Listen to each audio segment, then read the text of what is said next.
নাই? এবার আসেন, মা বোনেরা, নারীরা পর্দা করে কি করে না? কিন্তু এখনকার নারীরা যেই পর্দা করে রে, বোরকার উপর দিয়ে তাকাইলে দেখা যায় তার বডিতে কতটুকু গোস্ত আছে। কথা বলেন না কেন? আমার কথা বলেন। আমি আজকে আপনাদেরকে বলে দিই বন্ধু, কোন নারীকে বন্ধু, নারীকে ইজ্জত দিয়ে কথা বলতে চাই, কিন্তু তারা এমন কাজ করে, তারা একবারে মান সম্মান নষ্ট করে দেয়। ঠিক কিনা বলেন? আপনি বোরকা পরেছেন পবিত্রতার জন্য, পর্দা করার জন্য, আপনার বডিটা কেমন কেউ যেন বাইরে থেকে আইডেন্টিফাই করতে না পারে সেজন্য। কিন্তু আপনি কোন বোরকা পরেছেন, যেই বোরকার বাহির দিয়ে কষাইয়া দেখলে আপনাকে কি করতে পারবে, মিন করতে পারবে। ঠিক কিনা বলেন? এই জন্য আমি আপনাদেরকে বলে দেই, ও বন্ধু, আল্লাহ বলেছেন অকরনা ফি বুয়ুতিকুন্না ওয়ালা তাবাররাজনা তাবাররাজাল জাহিলিয়াতিল আউলা। ও বন্ধু, নারীরা বেপরদাশীল ভাবে চলতে পারবে না। পুরুষের জন্য যেমন পর্দা ফরজ, নারীর জন্য পর্দা ফরজ। নারীরা মাথা থেকে পা পর্যন্ত ঢেকে রাখবে, বিশেষ কারণে হাতের তালু, পায়ের তালু এবং মুখমণ্ডলটা বিশেষ কোনো কারণে দেখাতে পারবে। যেমন বিশেষ কারণের মধ্যে আপনি হজে যাবেন, পাসপোর্ট করতে হবে, ছবি লাগবে, তখন আপনি পেজটাকে ওপেনিং করতে পারবেন। অন্যথায় মাথা থেকে পা পর্যন্ত ঢেকে রাখা ফরজ। সবচেয়ে বড় ভয়ঙ্কর খবর হলো রে, আমার রাসূল জানিয়ে দিয়েছেন বন্ধু, যে নারীরা পোশাক পরার পরেও তাদের অঙ্গ দেখা যায় রে, রাসূল বললেন সেই নারীটাও তো লুঙ্গিনী ল্যাংটা নারী। জোরে জোরে কন্যা নাউজুবিল্লাহ। এই দুটো অপশনই আসছে ইহুদিদের কাছ থেকে। এই দুটোই আসছে কোত্থেকে? ইহুদিদের কাছ থেকে। নারীরা যতই বেশি ইসলাম বিদ্বেষী হবে, পুরুষরা যত বেশি ইসলাম বিদ্বেষী হবে, ততই তারা বিরামহীন ভাবে জাহান্নামে যাবে। এমনিতেই তো মানুষ, মুসলমান তো জাহান্নামী হবে বেশি। ৭৩ দলের মধ্যে ৭২টাই যাবে জাহান্নামে, ও একমাত্র একটা দল যাবে জান্নাতে, যেই দলটার নাম হলো আহলুস সুন্নাহ ওয়াল জামাত ইজ দ্য বেস্ট পার্টি। আল্লাহু আকবার, ইয়া রাসূলুল্লাহ, জিন্দাবাদ জিন্দাবাদ। আমার কথা বুঝতে অসুবিধা হয় না তো? এবার আসেন বন্ধু, আপনারা এই যে পর্দার মতো, এই যে খেয়াল করবেন, কিন্তু আমি কিন্তু আপনাদেরকে কোড করে দিচ্ছি, এগুলো কোড করে নিয়ে যান। প্রথমে কোনটা? জান্নাত। এরপরে বন্ধু জাহান্নামে ঢুকে গেলাম, কালো খেজাব। ঠিক কিনা বলেন? এখন হলো নারী পুরুষের উলঙ্গ পোশাক, এটা নিয়ে যায় একটা পুরুষ এবং নারীকে জাহান্নামে। কথা বলেন না কেন বন্ধু রে? এবার আসেন, আমাদের সমাজের মধ্যে, আপনার আমার সকলের সমাজ, বন্ধু, জিনা ব্যভিচার সমকামিতায় বেড়ে গেছে। ঠিক কিনা বলেন? এখন আপনারা জানেন কিনা সমকামিতা বাড়তেছে? জানেন সমকামিতা কাকে বলে? বুঝেননি? একটা পুরুষ আর একটা পুরুষের সাথে যৌন চাহিদা মেটাবে। নাউজুবিল্লাহ বলেন। আছে না নাই? আরো জোরে বলেন। এদিকে তাকান, এদিকে তাকান। এই সমকামিতা, জিনা, ব্যভিচার, এগুলো লোক জাতির কাজ ছিল। এই নোংরা কাজ আমাদের হতে পারে না রে। আমার আপনার প্রাণের রাসূল হলো গুড ক্যারেক্টার সম্পন্ন। কথা বলেন না কেন? মাই প্রফিট ভেরি গুড ক্যারেক্টার সম্পন্ন। ঠিক কিনা বলেন? জোরে জোরে কন্যা সুবহানাল্লাহ। আল্লাহ কোরআনে বলে দিয়েছেন, বলবনি, ওয়া ইন্নাকা লাআলা খুলুকিন আযীম। দলিল দিয়ে বন্ধু কথা বলছি, আমার নবী উত্তম চরিত্রের অধিকারী। আমরা উম্মত কেন ক্যারেক্টারলেস হব বন্ধু? নারী এবং পুরুষ এই দুইটা দলকে বন্ধু উলঙ্গ করে জাহান্নামে পোড়ানো হবে রে বন্ধু। তারা জাহান্নামের মধ্যে চিৎকার করবে, কান্নাকাটি করবে, হাহাকার করবে রে। ও বন্ধু আমার দিকে তাকান, এই জিনা এবং ব্যভিচার থেকে বাঁচতে হলে, সমাজকে মুক্ত করতে হলে, যারও সন্তান এই পৃথিবীর বুকে বাস্টার্ড, যেটাকে ইংলিশে বলা হয় কি? কথা বলেন না কেন?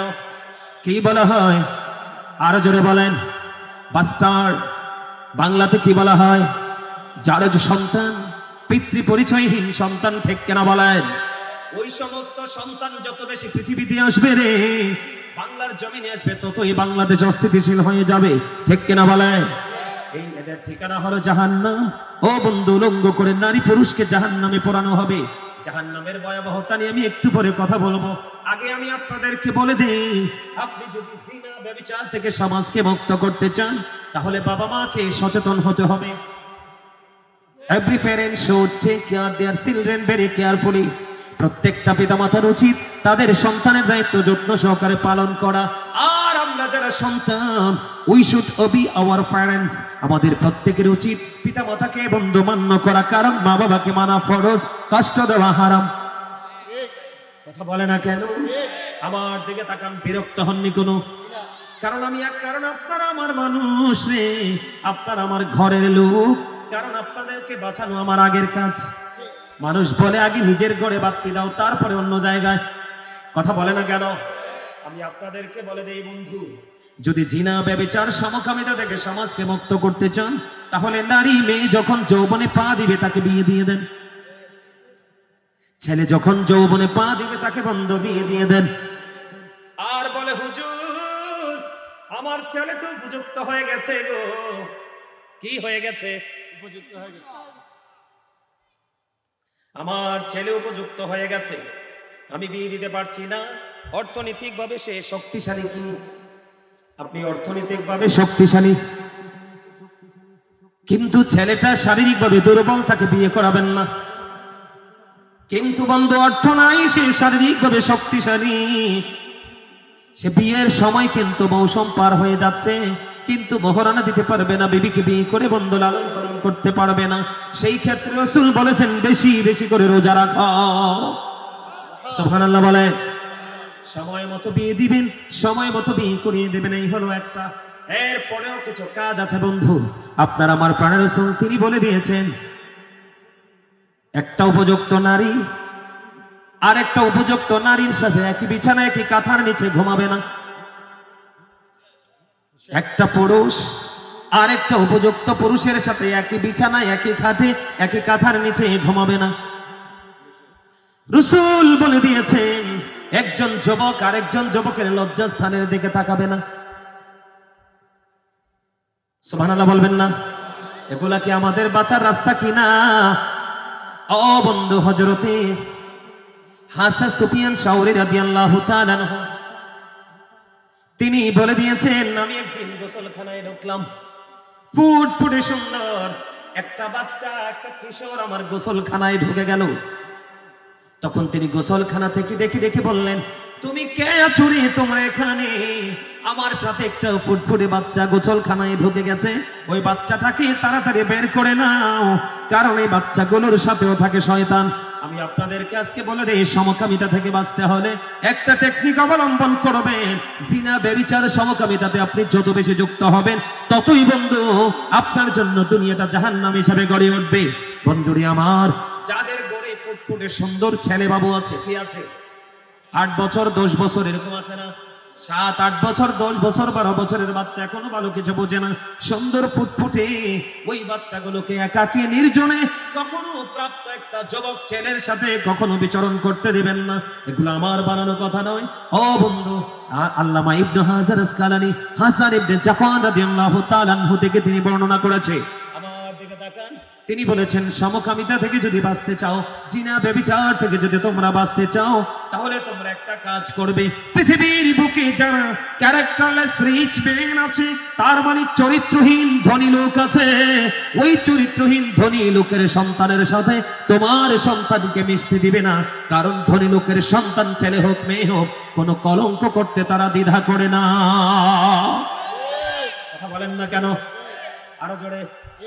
মধ্যবিত্ত ফ্যামিলির মানুষের সবচেয়ে বড় সম্পদ হলো তার ইজ্জত। কথা কয় না কেন? গরিবের সম্পদ হলো সবচেয়ে বড় ইজ্জত, সে সব দিবে, ইজ্জত কোরবানি করবে না। কিন্তু ধনী লোকের সবচেয়ে বড় হলো ধন। ও বন্ধু, সে কখনোই মানুষের মান সম্মান, মানুষের ইজ্জতের কোরআন হাদিসের তোয়াক্কা করে না। হিসাব কি বুঝতে পারছেন? একদম সোজা হিসাব। আমি এখান থেকে বের হয়ে যাই বন্ধুরে আমার, বেশি বেশি করে বলতে পারবো না, আমার আরেকটা প্রোগ্রাম আছে, চলে যেতে হবে। বন্ধুরে আমার, এবার আসেন, আমাদের সমাজের মধ্যে মদ আছে না নাই? জিনা আছে না নাই? জুয়া আছে না নাই? আর যারা বলেন ইয়াবা আছে না নাই?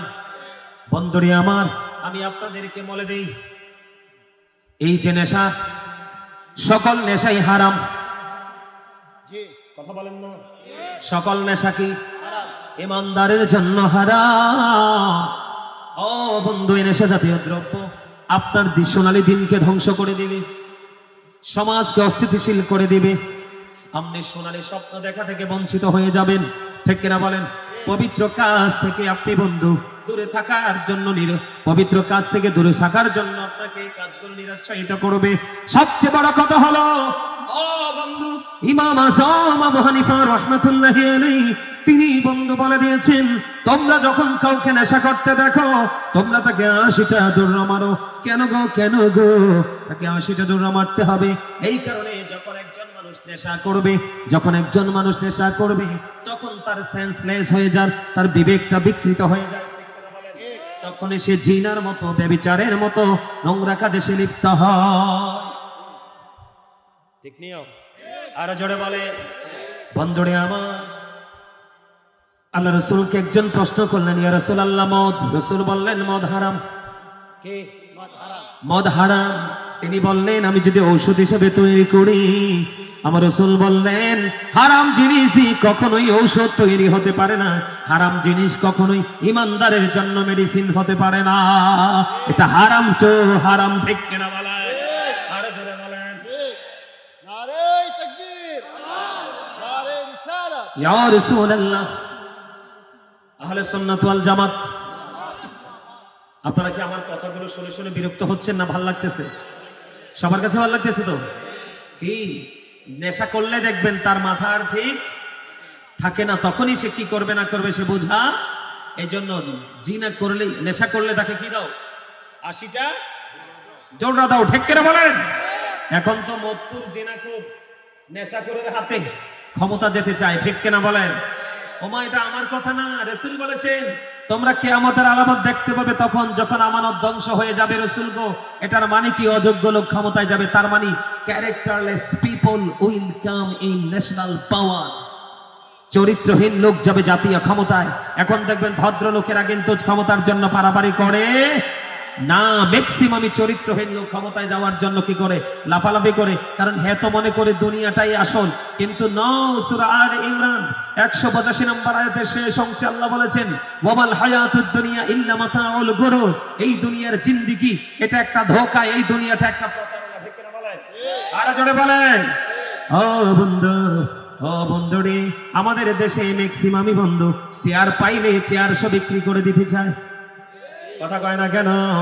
ও বন্ধু, কানাডায় বেগম পাড়া হয়, মালয়েশিয়ায় সেকেন্ড হোম হয়, শুধুমাত্র টাকার জন্য। ও বন্ধু, একটা মানুষ বাঁচতে হলে কয়টা টাকা লাগে? একটা মানুষ প্রতিদিন কয়টা টাকা খেতে পারে? পারে না। এই জন্য আমি আপনাদেরকে বলে দিতে চাই বন্ধু, আপনারা দুনিয়ার মধ্যে অন্যায় অপরাধীদেরকে দিয়ে অপরাধের ত্রাসে রাজত্ব করার চেষ্টা করতেছেন। পরবর্তী প্রজন্মের জন্য আপনার সন্তানকে হাজার হাজার শত শত কোটি টাকার মালিক বানাবেন। বাংলাদেশে বন্ধু আপনি স্বচ্ছ নেতা পাবেন খুবই কম। আমি ওদের জন্য বলে দিতে চাই, যারাই চেয়ার পান তারাই মানুষের উপরে রোলার চালানোর চেষ্টা করেন। সম্পদ কার জন্য রেখে যাবেন? নেক্সট জেনারেশনের জন্য। আমার আল্লাহ কোরআনে বলেছেন, কোরআন শরীফের 19 পারা সূরা শুআরা 88 নম্বর আয়াতে তিনি বলে দিয়েছেন ইয়াউমা লা ইয়ানফাউ মালুন ওয়ালা বানুন। কিয়ামতের দিন আপনার ধন সম্পদ, সন্তান সন্ততি কোনো কিছুই কোনো কাজে আসবে না। যেহেতু কোনো কাজে আসবে না, আমাদের ওই দিকে দাবিত হওয়াটাও উচিত নয়, ঠিক কিনা? আরো জোরে বলেন না। আমাদের দেশে মদ যারা খায়, নেশা যারা করে, তাদেরকে কিন্তু এক ধরনের মানুষ লালন পালন করে। কথা কয় না কেন? আমি কি ভুল কথা বললাম? এবার আসেন আমার দিকে তাকান বন্ধু, এই যে মদ যারা খায় এটা কতটুকু হালাল একটু জানার দরকার আছে না? আমার কথা কয় না। মদ যারা পান করবে বন্ধু, মদ যারা পান করবে এটা তো হারাম জিনিস। মদ যারা পান করবে, যদিও সে নামাজ পড়ে, দাড়ি টুপি সব কিছু আছে, জুব্বা আছে, পাগড়ি আছে, সবই আছে বন্ধু, কিন্তু সে মদ পান করে আমার রাসূল বলে দিলেন, সে মদ পান করতে করতে ইন্তেকাল করলো। আমার রাসূল জানিয়ে দিলেন তুই মূর্তি পূজকদের নাই, আল্লাহ রাসূলের সাথে দেখা হবে। জোরে জোরে কন্যা নাউজুবিল্লাহ। মূর্তি পূজা কি হালাল না হারাম? আরো জোরে বলেন। আমার কথা নয়, আল্লাহর কোরআন খুলে দেখেন আল্লাহ কি বলে। বিসমিল্লাহির রহমানির রহিম। ইন্নামাল খামরু ওয়াল মাইসিরু ওয়াল আনসাবু ওয়াল আজলামু রিজসুম মিন আমালিশ শাইতান। আসনা নাই? মদ, জুয়া, মূর্তি, ভাগ্য গণনা, ঘৃণ বস্তু শয়তানের কাজ। ও বন্ধু, মদ, ইন্নামাল খামর এটা কি? কথা কয় না কেন? এটাই তো মদ। কথা কন না কেন? ও মামা আমার কথায় রাগ হয়ে যেতেছে। হ্যাঁ, মদ নিয়ে ওয়াজ করার দরকার না? অবশ্যই। আরো জোরে বলেন। সুস্থ মানুষ একজন আরেকজনকে কোনোদিন খুন করতে পারবে না। সুস্থ মানুষ কোনোদিন একজন আরেকজনের গায়ে আঘাত করতে পারবে না যতক্ষণ না সে নেশাগ্রস্ত না হবে। কথা কয় না কেন? আরো জোরে। তাহলে মদ হারাম। কার কাজ? কথা বলেন না, কার কাজ? বলেছে কে? আল্লাহ। ও বন্ধুরা, অত্যন্ত ভয়ঙ্কর। আমার রাসূল বলেছেন, যিনি মদ বানায়, যিনি বোতলে বড়ে, যিনি বড়িতে মোরগ লাগায়, আছে না নাই? যিনি সরবরাহ করে, ও বন্ধু, শুরু থেকে শেষ পর্যন্ত যারা মদ পান করে তাদের হাত পর্যন্ত, তাদের হাতে আসা পর্যন্ত, ও বন্ধু, যারা মদ পান করে রে, তারা সবাই বন্ধু সমান অপরাধী। জোরে জোরে কন্যা নাউজুবিল্লাহ। জুয়া আছে না নাই? জুয়া কি সমাজকে সুন্দর রাখে না সুন্দর করে? ও বন্ধু, তার প্রাণের বিবির সুন্দর পছন্দের জিনিস পর্যন্ত জুয়ারি বিক্রি করে দেয়। কথা কয় না কেন? মদ যারা খায়, জুয়া যারা খেলে, ইয়াবা ট্যাবলেট যারা খায়, তারা মাও চিনে না, খালাও চিনে না, দাদিও চিনে না, নানিও চিনে না, ও বন্ধু শাশুড়িও চিনে না। ঠিক কিনা বলে? আপনাদের মনে আছে কিনা জানি না, আমি আপনাদেরকে মনে করিয়ে দিতে চাই। আজ থেকে প্রায় বছর খানেক হবে, ওই যে বরিশালের দিকে মেয়ে অসুস্থ হয়েছে। অসুস্থ হওয়ার কারণে, ও বন্ধু, মেয়ের সাথে হসপিটালে সুযোগ দেওয়ার জন্য বৃদ্ধা মা চলে গেলেন মেয়েটাকে হসপিটালে একটু সেবা করার জন্য। এটা পুরো সোশ্যাল মিডিয়াতে বন্ধু ভাইরাল হয়ে গেছে। একবার হাই থেকে ল কোয়ালিটির প্রত্যেকটা মিডিয়ার মধ্যে এসেছে। তার মেয়ের জামাই বৃদ্ধা শাশুড়িকে বন্ধু 75-এর উপর বয়স, হসপিটালের মধ্যেই বন্ধু শাশুড়ির সাথে যৌন মিলন করেছে। নাউজুবিল্লাহ। আপনারা নাউজুবিল্লাহ বলতে পারলেন না? আপনারা কি মেয়ে অসুস্থ নাকি? আপনারা মনে হয় যেন মদের পক্ষের লোক, মদ খাওয়ার পক্ষের লোক। তো মদ খাওয়ার পক্ষের লোক না হলে নাউজুবিল্লাহটা জোরে বলেন না কেন? আরো জোরে বলেন। আপনারা এখনো অনলাইনে ঢুকলে পাবেন মেয়ের জামাই শাশুড়ির সাথে জিনা করেছে। নাউজুবিল্লাহ কন্যা। অথচ মহিলা 75 থেকে 80 বছর বয়স, একবারে বুড়া। নাউজুবিল্লাহ বলেন। এটা কোন চরিত্রবান সন্তানের কাজ? আবার বুঝেন নেশা কত খারাপ। যারা নেশা করতে করতে ইন্তেকাল করে তারা মৃত্যু পূজকের নাই রাসূলের সাথে কি হবে? কিন্তু দেখে আর লাভ হইব নি? কথা বলেন না, লাভ হইব নি? নাউজুবিল্লাহ বল। তার মানে যারা নেশা করে কি করে? এটা তারা মূর্তি পূজকদের নাই। জোরে কর নাউজুবিল্লাহ। আর জোরে কর নাউজুবিল্লাহ। বন্ধুরে আমার দিকে তাকান। হযরত আলী রাদিয়াল্লাহু তাআলা আনহু তিনি বলেছেন, কোন দরিয়ার মধ্যে যদি একটা ফোঁটা মদ পড়ে, কোন দরিয়ার মধ্যে যদি একটা ফোঁটা মদ পড়ে বন্ধু, একটা ফোঁটা মদ পড়ার কারণে ওই দরিয়ার পানি যদি বন্ধু শুকিয়ে যায়, হযরত আলী রাদিয়াল্লাহু তাআলা আনহু তিনি বলেছেন, আমি সেই দরিয়ার ঘাস আমি আমার পশুকে খাওয়াবো না। ও বন্ধু, হযরত আলী রাদিয়াল্লাহু তাআলা আনহু তিনি বলেছেন, তিনি বলে দিয়েছেন বন্ধু, তিনি জানিয়ে দিয়েছেন, কোন দরিয়ার উপর যদি, যে দরিয়ার মধ্যে একটা ফোঁটা মদ পড়েছে, ওই দরিয়ার উপর যদি বিশাল পরিমাণ মিনারা যদি তৈরি করা হয়, আমি আলী কোনদিন ওই মিনারায় দাঁড়াইয়া আযান দেব না। মাইতে সুবহানাল্লাহ কর। জোরে কর না নাউজুবিল্লাহ। আরো জোরে। এত খারাপ খবর শুনলে মেসে সুবহানাল্লাহ কর। আওয়াজ তুলে কর নাউজুবিল্লাহ। আরে আরো জোরে। তাহলে এটা অত্যন্ত খারাপ জিনিস কিনা? আরো জোরে কর। বন্ধুরে আমার, নারী বলেন পুরুষ বলেন, আরো প্রায় 6 মাস বা 1 বছর হাসিনা ক্ষমতায় থাকাকালীন, হ্যাঁ সম্ভবত শেখ হাসিনা ক্ষমতায় থাকাকালীন, আপনারা দেখছেন কিনা ঢাকায় ডিবিরা অ্যারেস্ট করেছিল, ডিবি পুলিশরা অ্যারেস্ট করেছিল। কত সুন্দর সুন্দর যুবতী মেয়েরা মদ খাইছে, আমরা খেয়াল করছিলেন নি? কত সুন্দর সুন্দর যুবতী মেয়েরা মদ পান করেছে। এই মদ পান করেছে, টিভি পুলিশরা তাদেরকে অ্যারেস্ট করেছে। আপনারা বলেন ওই বাবা মাকে তাদের সন্তানকে সুশিক্ষা দিতে পেরেছে? আমি আপনাদেরকে বলে দিতে চাই, সন্তানকে টাকার পাহাড় গড়ে দিয়ে যাওয়া, সন্তানকে ভালো একটা গাড়ি দিয়ে যাওয়া, সন্তানকে ভালো একটা বাড়ি দিয়ে যাওয়া, এইটা বাবার ক্রেডিট নয়। একটা সন্তান হিসাবে সন্তানকে তৈরি করে যাওয়া, এটাই হলো একটা বাবার সবচেয়ে বড় ক্রেডিট। কথা বলেন না কেন? এবার যারা বন্ধু, এবার আসেন, এই মদের মধ্যে কি আছে? মদের মধ্যে কি আছে? হারাম। এটা টোটালি হারাম। একটা মানুষকে পরিপূর্ণ নোংরা করে দেয় যখন একটা মানুষ মদ পান করবে, একটা মানুষ নেশা করবে। আল্লাহ রাসূল বলেছেন, আপনারা যারা পুরুষ, আমরা যারা পুরুষ গেঞ্জি পরার পরে খুলি কি খুলি না? কথা কয় না? গেঞ্জি কিভাবে খোলেন একটু দেখান তো।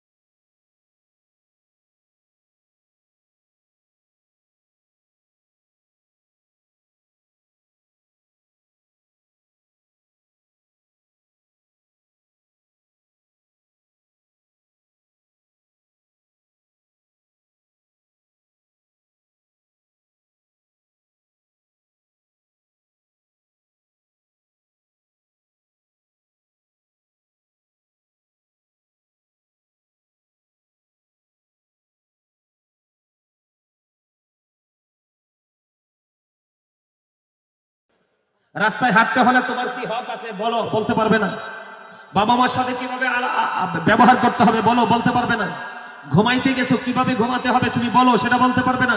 মসজিদে ঢুকতে কোন পা দিয়ে ঢুকতে হয় এবং কোন দোয়া পরে ঢুকতে হয় জিজ্ঞেস করলে ওরা বলতে পারবে না।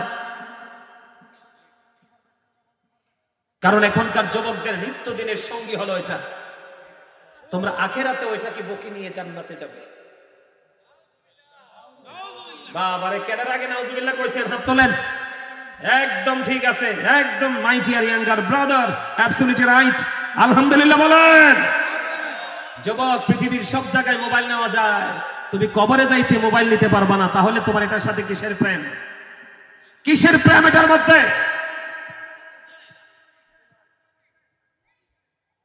আমি তোমাদেরকে বলি, তোমাদের গজবটা কত নিকটে, তোমাদের ফিউচার অনিশ্চিত। আমি বলে গেলাম, তোমাদের ভবিষ্যৎ সুন্দর হবে না, কখনোই হবে না।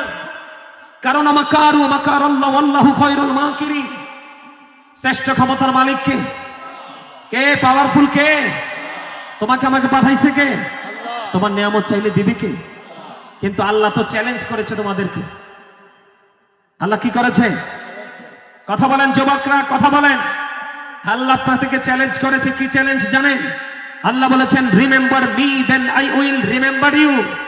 আল্লাহ বলেছেন, ফাযকুরুনি আযকুরুকুম, তোমরা আমাকে স্মরণ করো তাহলে আমি তোমাদেরকে স্মরণ করব। তার মানে আপনারা আল্লাহকে স্মরণ করেন না, আল্লাহর কাছ থেকে আপনারা নিয়ামত পাওয়ার যোগ্যতা রাখেন না। কথা বলেন না কেন?